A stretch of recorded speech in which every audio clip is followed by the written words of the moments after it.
Ikiwa ni siku chache zimebakia kuelekea maadhimisho ya sikukuu ya wafanyakazi maarufu kama Mei Mosi, ambayo kitaifa itafanyika mkoani Njombe, ikiwa na kauli mbiu isemayo kazi zenye staha ni nguzo imara kwa maendeleo endelevu katika utekelezaji wa Dira ya Taifa ya mwaka 2050. Mwenyekiti mteule wa Chama cha Wafanyakazi wa Serikali za Mitaa tawi la Kilosa, Pasco Mbuli, amewataka watumishi wa umma kuendelea kufanya kazi kwa bidii na staha ili kuiletea maendeleo jamii wanayoitumikia.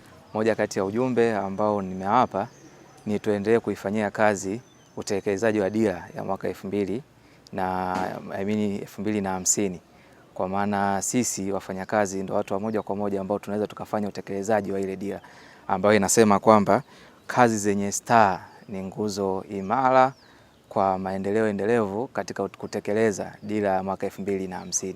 Kwa sisi kama wafanyakazi ndio watu wa moja kwa moja kwenye utekelezaji wa hiyo dira. Kwa kwangu na kwa wafanyakazi wengine, tuendelee kufanya kazi kwa staha, kwa maana maadili, kwa adabu, kwa ajili ya kuyafikia malengo ya serikali yetu.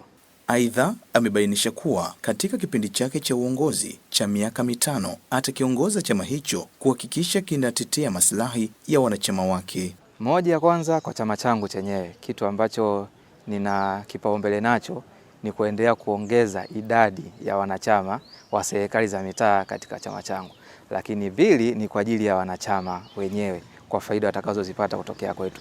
Moja, kama chama tunasimamia maslahi na haki za mwanachama atakayejiunga na chama chetu.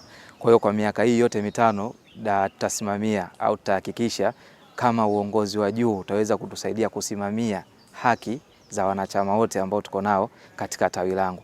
Mbili, pia kwenye vile ambavyo tunapata kama stahiki kutoka kwenye chama au kama zawadi, tunataka tusimamie upatikanaji wake uwe mzuri. Kama mwenyekiti nitasimamia hilo.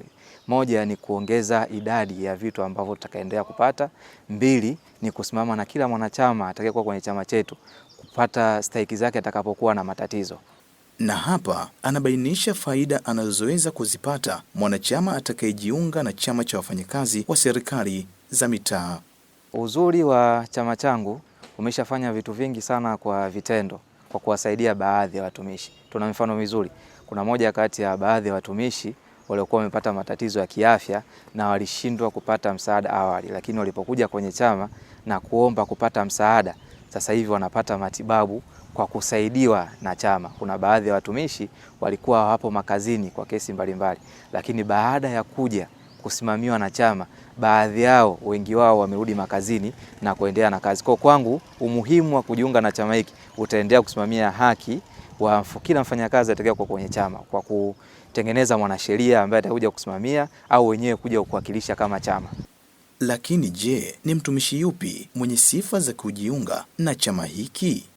Chama cha wafanyakazi wa serikali za mitaa, mtu yoyote ambaye anafanya kazi chini ya serikali za mitaa anatakiwa kujiunga au anaweza kujiunga